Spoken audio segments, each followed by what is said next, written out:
My name is Elena Brooks, I'm 27, and until last month, I thought my boyfriend, Dylan Harris, 29, was the most trustworthy man I'd ever dated. We'd been together just over 2 years and lived in a small but cozy apartment in Maple Ridge, Oregon. We split rent, shared chores, and lately had even been talking about looking for a bigger place. I truly believed things were solid between us. Then this happened. A few weeks ago, I took a long overdue trip to visit my parents in Wilmington, North Carolina. I don't get to see them often, and traveling across the country isn't cheap, so I'd been saving and planning for months. Dylan couldn't come because he said he had a massive deadline at work, and I didn't think anything of it. He always took his job seriously. Before I left, he hugged me tight and said, "I'm really gonna miss you. Text me when you land, okay?" Everything seemed normal. Looking back, that almost makes it worse. My first night at my parents' house, everything was quiet. Mom made dinner, my dad insisted on showing me some new tool he bought, and we all sat on the couch watching a terrible movie like we always do. Around 11:30 p.m. I FaceTimed Dylan. The call lasted maybe 2 minutes. He answered, but the video was dark. He whispered, "Hey babe, sorry, I'm already in bed. Tomorrow's a big day." I told him goodnight, hung up, and didn't think about it again. The next morning, however, things got strange. I woke up to a text from our neighbor, Marissa, who lives across the hall. She's usually friendly, but not the type to message unless something is really wrong. The text said, "Hey, I didn't want to bother you on your trip, but is everything okay at your apartment?" I sat up instantly. I asked why. She replied, "I heard a lot of noise last night. Loud music, guys yelling, doors slamming, people going in and out. It sounded like a party. I thought you were home." I just stared at my phone. "A party? Dylan? On a Thursday?" I messaged her back. "That's weird. Dylan said he had work. Are you sure it was our apartment?" She responded immediately. "Yes. 309, your door." I saw him. My stomach dropped. I told myself not to jump to conclusions. Dylan had a few close friends. Maybe they came over for an hour. Maybe it wasn't a party. Maybe Marissa was exaggerating. Maybe it wasn't as loud as she thought. But then she sent another message. I didn't want to intrude, but around 1:45 a.m. I heard a woman laughing in your hallway, like she was trying to be quiet. That's why I wanted to check. My heart started pounding. A woman? I tried to be rational. Maybe she was mistaken. Maybe she heard someone upstairs. I didn't answer Marissa right away. Instead, I went on my phone and checked our Ring doorbell. When I opened the app, my stomach twisted. The history was wiped. Completely empty. All motion events. All saved clips. All logs. Gone. Dylan didn't have access to delete the history unless he logged into my account, because I was the primary owner. Meaning he had signed into my account intentionally. To clear the footage. Something inside me snapped awake. I opened Find My iPhone, checking his location. His dot hovered over a spot about 5 blocks from our apartment. Not at work. Not at home. At a house I didn't recognize. I zoomed in on the map. It was an address on Wyndham Street, a residential neighborhood. Why would he be there? I stared at the map for a long time.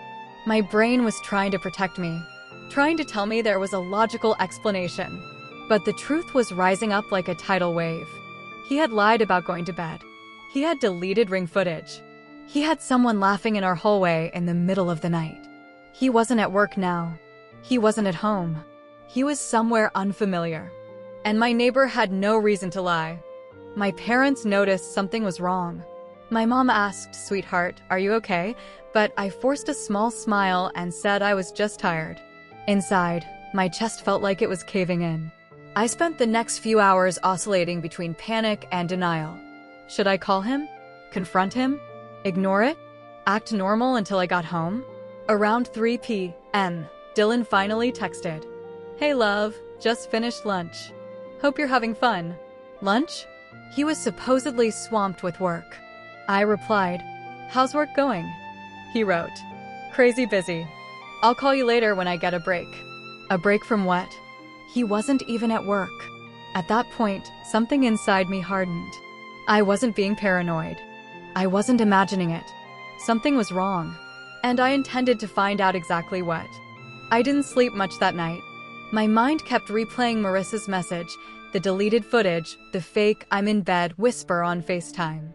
The next morning, I grabbed my phone to check his location again.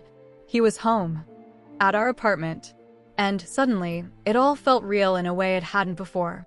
When I returned from my trip 2 days later, I walked into the apartment expecting to find some trace of what had happened. A mess. Trash. Alcohol bottles. Signs that multiple people had been here. But the place was spotless. Too spotless. The rug vacuumed. Counters wiped. Floor mopped. Trash empty. Even the couch cushions were fluffed. Dylan has never, not once in our entire relationship, cleaned like that voluntarily. He came out of the bedroom smiling like nothing was wrong. He kissed my cheek. "You're home. God, I missed you." Then he asked about my parents. I just stood there staring at him. Something cold and sharp settled in my chest. Because I wasn't crazy. And I wasn't done. Not even close.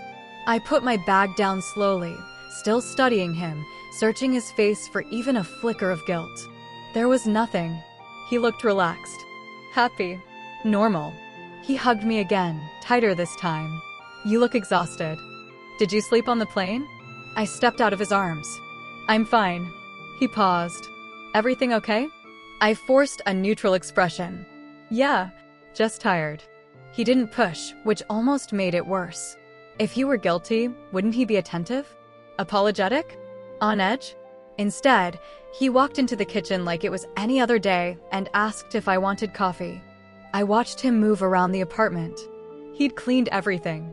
Meticulously. Dylan normally forgets to even shut cabinet doors, let alone scrub the counters like he was preparing the place for a real estate showing. I sat on the bar stool and quietly scanned the living room. Something was off. Not obviously, but subtly.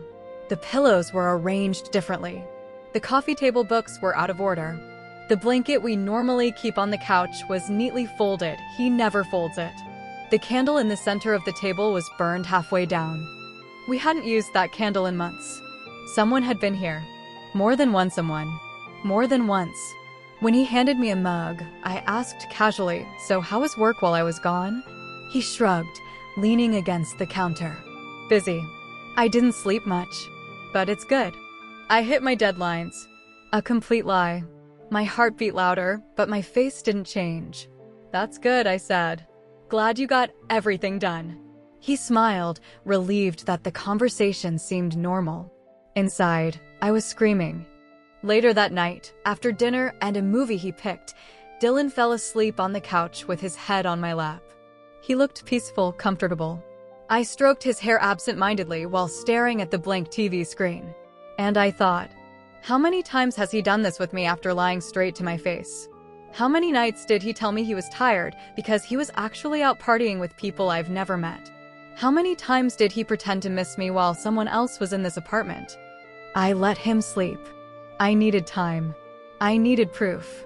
The next morning, after he left for work, I started looking. Not trashing the place. Not digging like a maniac. Small things. Details. I checked the cupboards. 3 wine glasses were missing from the shelf. We only ever used 2. I checked the bathroom. There was a hair tie on the floor behind the toilet. Not mine. Wrong color, wrong style. I checked the laundry hamper. There was a towel that smelled like coconut body wash. I use eucalyptus mint. Always have. My hand shook. I opened the dishwasher. Inside were plates we never use unless hosting. Bowls that hadn't been touched in months. A glass with lip gloss residue I didn't wear. But the worst was the bedroom. The bedding looked crisp, freshly washed. Except, I saw it right away. The fitted sheet was inside out. Dylan never changes sheets. He doesn't even know how to do corners. Someone else helped him clean. Someone else slept in my bed. I sat on the edge and stared at the wall, letting the truth settle into my bones. He didn't just have a few friends over. This wasn't a guy's night. This was deliberate. Planned. Hidden. And suddenly, the missing ring footage made everything click into place. He wanted this erased. But he wasn't careful enough. Around lunchtime, I texted Marissa. Did you see how many people were here that night? She responded almost immediately. At least 6 guys. Maybe 7. And 1 girl for sure. Blonde. She showed up around 1:30 a.m. My chest tightened. I asked, did she stay long? Yes. At least an hour. Maybe more. She left around 3. 3. The same time he sent me a text that night. Can't sleep. Miss you. I rubbed my forehead, feeling sick. Then she sent another message. She was laughing pretty loud. They kept telling her to be quiet. Sounded like she was drunk. I closed my eyes. The girl who got drunk in my apartment. Sat on my couch. Maybe slept in my bed. He lied. Not once. Not twice. But layer after layer after layer. I needed to confirm one more thing. Dylan's friend group was small. And predictable. If there was a guys' weekend, he would have included Zach, his best friend since college. So I texted Zach. Hey, random question. Did you guys hang out last weekend? 5 minutes later. What do you mean? My pulse spiked. I heard Dylan had some people over. His next message came fast. I wasn't there. Interesting. Do you know who came over? I asked. Dylan told me he spent the weekend working, Zach wrote. Why? Did something happen? I stared at the screen, slowly realizing. He hadn't hosted the usual group. Meaning, this wasn't a normal guys' night. This wasn't a spur-of-the-moment hangout. This wasn't a harmless meetup. He purposefully invited a different set of people. People I didn't know. People his long-term friends weren't aware of. People with no loyalty to me. People who wouldn't ask questions. People he could erase. My stomach turned, ball rising in my throat. I had enough evidence to confront him. But before I did, I wanted the whole picture. So I checked the deleted clips log inside the Ring app settings. It shows how many clips were erased, even if they're gone forever. He deleted 38 clips. 38. There was no way to explain that away. I closed the app and whispered to myself. He thinks I'm stupid. He wasn't going to think that for much longer. Dylan came home from work that evening acting completely normal. He kissed me on the cheek, took off his shoes, asked what I wanted for dinner, then started rambling about a coworker who annoyed him.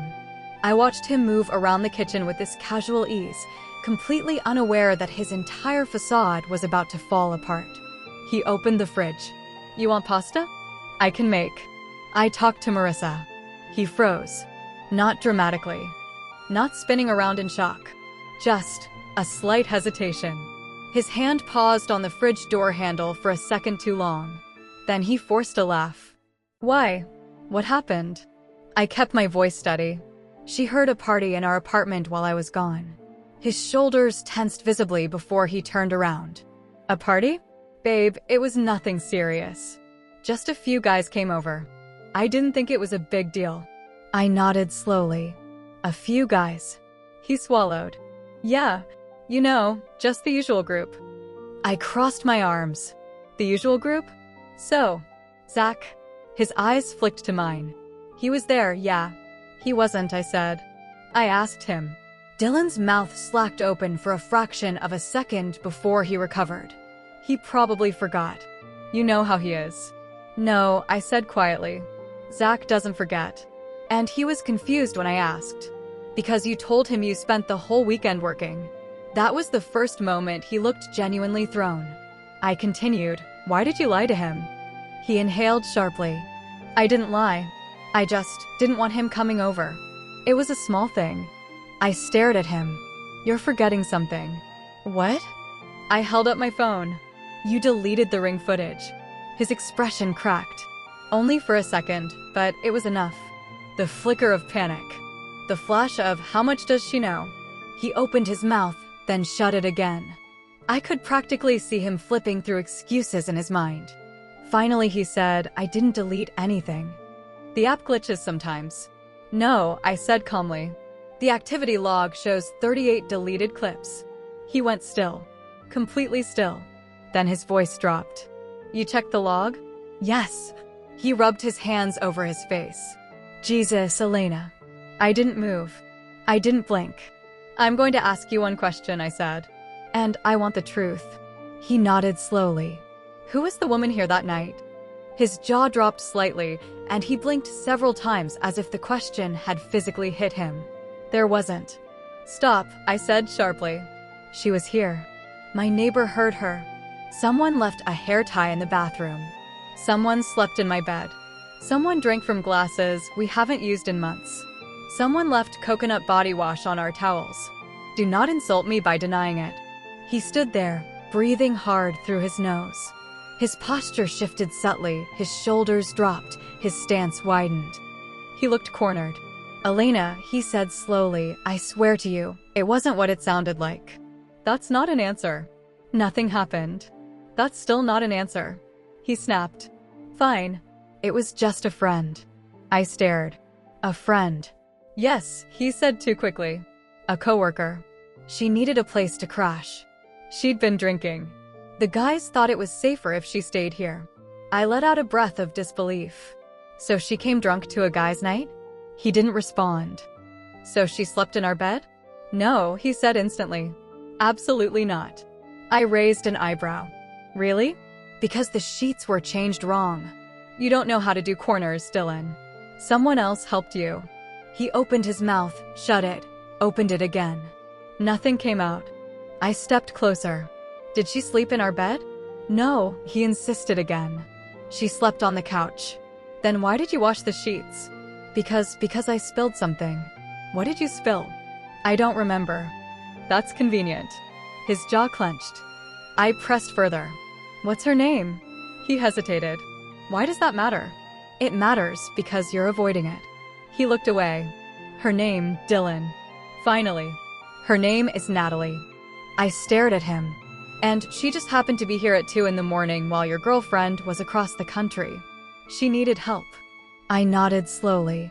Did she also need help in the bathroom? Is that why her hair tie was there? It probably fell out of her pocket. And the towel that smelled like her body wash? He glared. She took a shower, okay? She was sick. She threw up. I blinked. So a drunk coworker threw up in our apartment and took a shower in our bathroom while you had a guy's night? He looked exasperated. Yes, that's what happened. You expect me to believe that? He threw his hands up. What do you want me to say? I helped a friend. That's all. I stepped back, grabbed my phone, and tapped the screen. A photo appeared, one I had taken myself that morning. A lipstick stain on a wine glass. Not my shade. Not my brand. I held it up. She was drinking wine. Dylan stared at the screen as if it were a bomb. Elena, please. What else do you want to lie about? I asked quietly. Because every time you talk, I find a new hole in your story. He started pacing. This is crazy. You're acting insane. It was a small party. She stayed the night. She showered. So what? I didn't cheat. I inhaled sharply. You deleted 38 videos. He froze again. You deleted them because you knew I would see her. No, he said defensively. I deleted them because. Because what? He slammed his hand against the counter. Because I knew you'd react exactly like this. My eyes widened. Like what? Like someone whose partner lied and covered his tracks. He looked at me, breathing heavily. This is nothing, he said. You're overreacting. You're blowing this up for no reason. No reason. Yes, he snapped. I didn't cheat. I didn't do anything wrong. I lowered my voice. And if I check your phone right now? If I look at your messages with Natalie? He stiffened. Elena, no. That's what I thought. He backed up a step, shaking his head. It's private. I'm not showing you that. Because you're cheating. No. Because it's my phone. Then prove it. I don't have to. We stared at each other in silence. A long, devastating silence. Then I said, give me your phone. No. Then go. His eyes widened. What? Get out, I said. If you won't show me your phone, get out. Elena, stop. No. I pointed at the door. Leave. He stared at me like he couldn't believe what was happening. Elena, please. Don't do this. I'll explain everything. Just. You've been explaining, I said. And every word has been a lie. He looked at the door. At me. Back at the door. Elena, he whispered. I didn't cheat. Then open your phone. He didn't move. I nodded. That's what I thought. There was a painful 30-second pause where he looked like he wanted to argue, but couldn't find any more lies to stand on. Finally, he grabbed his jacket silently. No more excuses. No more stories. No more explanations. He walked toward the door. Before he stepped out, he turned around one last time, voice breaking. I hope you realize you just threw away something good. I stared at him. You threw it away the moment you brought another woman into my home. He didn't say another word. He closed the door behind him. And for the first time since this nightmare started, I felt something other than panic and betrayal. I felt clarity. It wasn't my job to drag the truth out of a man who was determined to hide it. It wasn't my job to fix a relationship he had already destroyed. It wasn't my job to trust someone who treated trust like a disposable thing. I sat on the couch and breathed deeply. Not because I was calm, but because I knew one thing for sure. He was never walking back into this apartment again. After Dylan left, the apartment felt eerily quiet. Still. Too still. It was like the air changed the moment the door closed behind him, like the energy that had been twisted and anxious and heavy for days suddenly thinned out. I sat there in the silence, listening to my own breathing, feeling my pulse slow down little by little. Then I looked around the room again. Not as someone searching for answers, but as someone finally seeing the truth without trying to rationalize it.